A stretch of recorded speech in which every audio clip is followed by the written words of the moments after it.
Yeah, I'm still trying to figure out what in the hell did I just watch, but you know what? I'm gonna go ahead and try to take a stab at it for this week.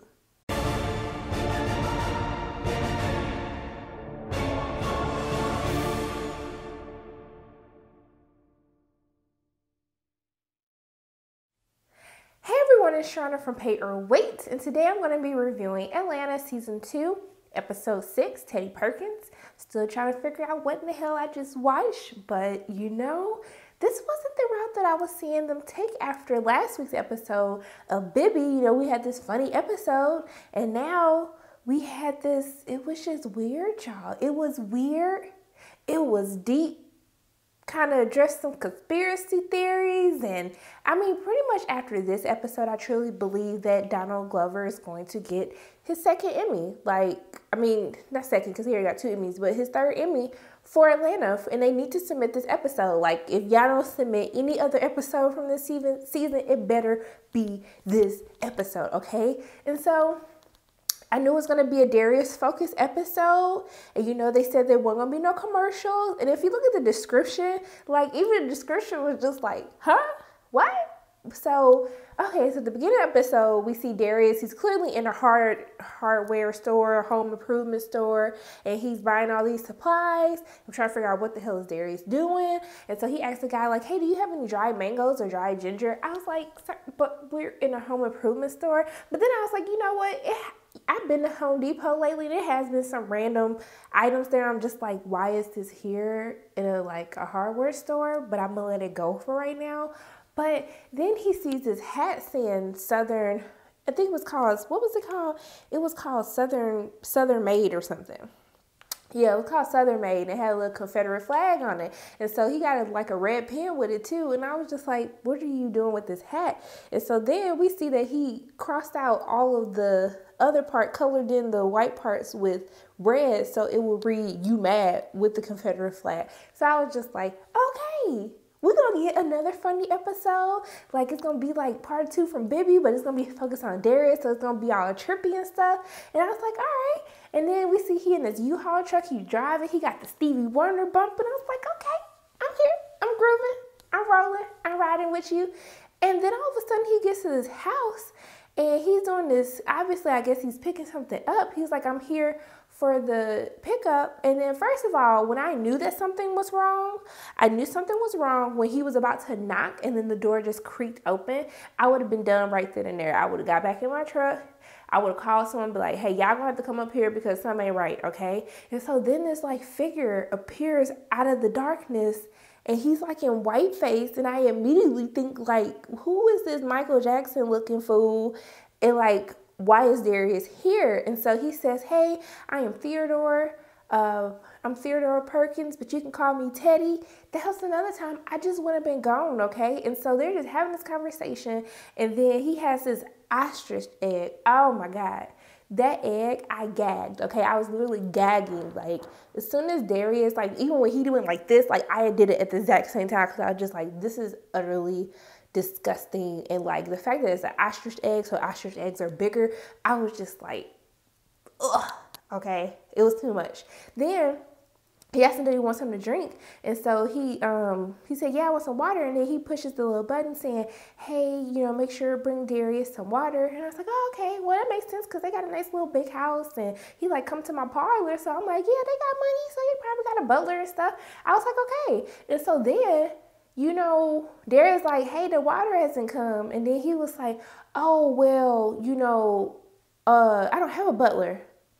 That was the next flag, okay? You should have left after he said that. When he said that he basically used that to tell him what to like do to remind him to do things, I would have left after that as well, okay? He was just creepy. He was so creepy. And so he said that the multicolored piano was his brother Benny's, and basically Benny has this disease where he can't go outside. Neither one of them can really go outside. Benny is in a wheelchair, can't move, he's deteriorating, and basically Teddy has been the one who has been providing care for his brother, but he said his brother used to be a musician. It was his piano. He was cool. And then you saw all the pictures. If you notice, like those pictures are like real pictures, but they just took out Michael Jackson. But if you like Google search them, you would see like Michael Jackson actually took those same photos, which is more alluding to like this episode is about Michael Jackson and all the troubles that he had in his childhood and stuff like that.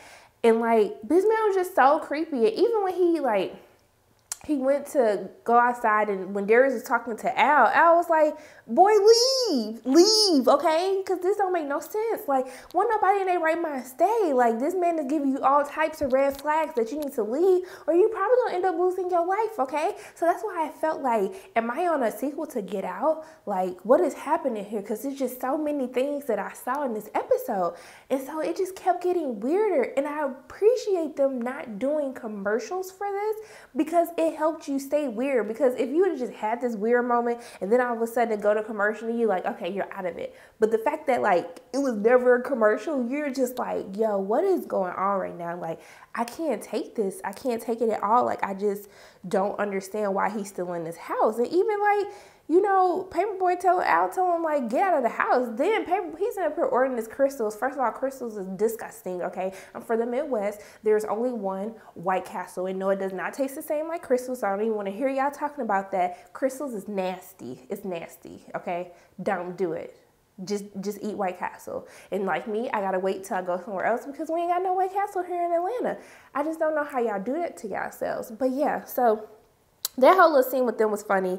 I gotta like read my notes for this because there was just so much going on that I just need to make sure that I don't miss anything. And so, you know, first of all, going back to like Al and them, when he said that dude looked like Sammy Sosa, when Darius said that he looked like Sammy Sosa been thrown in the dryer, I was like, you know what, y'all going to hell, okay? Y'all going to hell because these are real issues for people, okay? So like, just leave him alone. But he did look that way. But it was crazy. Like, I know he was supposed to like mimic Michael Jackson, but did anybody think that his hair looked like James Brown? Like if James Brown went whiteface, I felt like that's what he looked like.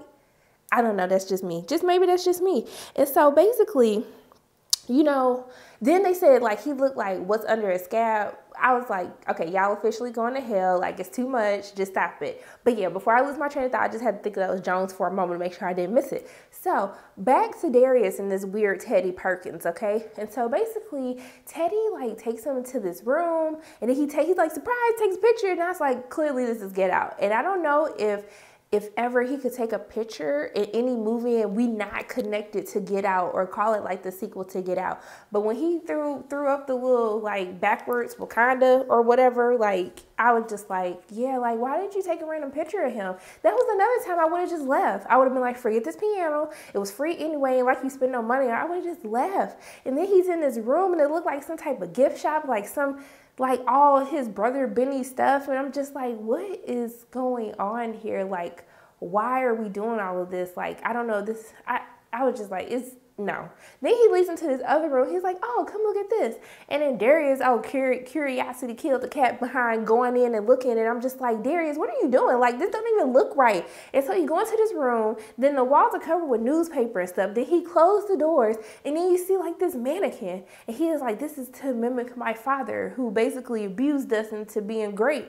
And then Darius is like, so you like your father? Like, he basically physically abused you guys for the sake of becoming famous or whatnot. And he was just like, sometimes the best things come out of great pain. And I was just like, nah, you were abused. It's just not okay. And I'm clearly thinking Joe Jackson. Then when he says he wants to build a shrine to all the great fathers, and he says Joe Jackson, Marvin Gaye Sr., who shot his own son, Marvin Gaye, and then Serena's dad, I was just like, y'all. So what you mean to tell me last week we went from robbing your time in the barbershop or beauty shop to now we're robbing people's childhoods?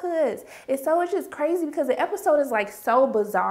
And I'm just like, how in the hell did y'all find a way to relate this all back to robbing season? And so we see like basically his childhood was taken from him. Okay, his dad had them practicing piano 3 hours a day, beating them if they messed something up. It was just like, it's sad. And then even like with Michael Jackson and how everyone always says Joe Jackson beat all of them into stardom. They beat them into fame and becoming these like rock stars, basically, especially Michael. And so it's just sad because you kind of see like how dealing with that type of turmoil growing up and losing your innocence as a child at an early age kind of leads you to be this adult that something is just off with them. And it's, even with Michael Jackson, it's like he's very talented, but something always just seemed off. And so you see that, so Darius is going, he's like, hey man, can I just get this piano? Because this is too much, okay? And so he's like, okay. So he take him upstairs and you see the piano. And then he was just like, you know, it must be hard for you doing, he's like, you know, it's just hard going through all of this. And, you know, he's like, yeah, I can imagine. Then he like slammed the thing. It's like, you cannot. And his voice got real high pitched. I was like, oh my God. Run, okay? Because when he would have did that, we'd be like, look, it's not that serious. I can go ahead and take my stuff. Obviously, I made you upset. You know, but you have a blessed day. Happy New Year, Merry Christmas, whatever, okay? Bye. And so basically, then we see that he, like, when he did that and told him to sign here, take the elevator to the first floor, and he had, like, I guess some blood was on the piano, and Darius dumb behind gonna touch him. Like, you don't know where this man been. Obviously, he already unbalanced. Like, why are you touching the blood, Darius? Why aren't you leaving? Okay, so he get on the elevator, and then the elevator takes him, he hits one, and then the elevator keep going. It passed one, it goes to the basement. I'm like, y'all, Darius finna die, y'all. He finna die. But did y'all kind of peep how, you know, like they say Prince, like I saw this thing on Twitter, how they, like, someone had this conspiracy theory on how Prince died at his elevator at his home, and then how they turned his home into this like whole little museum. They basically did everything that was against his wishes. So I thought it was weird that they had the gift shop, then they had him going down the elevator. I was just like, y'all, this is too many, it's too deep. It's like too much that y'all put into this episode. Like, you have to watch it a couple of times to get all of this. So you go to the basement, and I'm sitting up here thinking that Teddy and Benny is the exact same person, and he playing both people. And so we see Benny in the wheelchair in the basement. I'm like, Benny, why you in the basement, Benny? I thought you was like in your bedroom at first. And so Benny writing something down like, hey, Teddy gonna kill us, yo. And Darius looking like, what? And then he was like, go get the gun out the attic. And then he was like, all right, but I'm going to put my piano in the trunk first. And I was like, thank you, Darius. That's the most sensible thing that you ever said. Actually, it still wasn't sensible because I would have left that damn piano with Benny in the basement, and I would have just took my behind and left, okay? And so he was like, call Al. Al texted him like, you dead yet? And I'm like, Al, you ain't right, but that's definitely probably the same thing I would have texted my friend, like if they would have told me this whole scenario. And so basically, he's trying to get the piano in the truck, and then he see that Teddy then blocked him in. He blocked the damn truck in. And so, you know, that's when things go downhill. And then basically he told Darius that he's his sacrifice. And then we see that Teddy went and got the gun that Benny had told Darius go get the gun. And then he holding him hostage, give him these chains and have him tied up to the chair and stuff. And I was like, oh snap, they finna kill Darius. Like Teddy finna kill him. And then just when I'm still thinking that they both the same person, Benny pops up out of nowhere, takes the gun, shoots Teddy died. And then I'm like, damn, they really are two different people. And then before I could even like process what just happened, then Benny take the gun and shoot himself. And so basically I was just like, yo, it was too much symbolism in this episode, okay? So we could talk about they were both black before, and then they bleached themselves, so it could have been like they didn't love, like Teddy didn't love the skin that he was in, and then Benny being in the basement was symbolism of who he really was, this black man, but then he's like all covered up and stuff. And then that's another Get Out parallel, like it's Benny in the sunken place, like the real Benny in the sunken place downstairs, and Teddy keeps him down there because he's not proud of who that Benny is. It's a reminder to him of how he used to look with his skin and stuff. I don't know, but I was just thinking like a little Get Out parallel to that. But this whole episode was crazy, okay? Like it was just super crazy. I didn't know what was going on, and like y'all deserve an Emmy for this, okay? But I'm gonna need some type of warning next time, because we had the depressing Helen, then we had Funny Bibby, and I was not expecting y'all to go into this route. So I'm just need you to give us some time. Give us like 2 funny episodes in between. We gonna give us a bizarre episode like this. But I thought this episode was super deep, y'all, about robbing people's childhoods, what people go through. You can even talk about how African Americans feel within the entertainment industry. Do they have to conform to being like this so-called what white people will want them to be or will want them to look like. It was just a lot, y'all. But that's all I can process right now, because I'm gonna have to go watch like TGIT to take my mind off of how crazy this episode was. And I'm happy I didn't watch this at night, because I totally would have been freaked out for the rest of the night. But as always, my name is Sharonda from Pay or Wait, and those are my thoughts on Atlanta Season 2, Episode 6, Teddy Perkins. And if you like what you saw today, make sure you hit the like button, hit subscribe, share this video with your friends, and I will see you soon.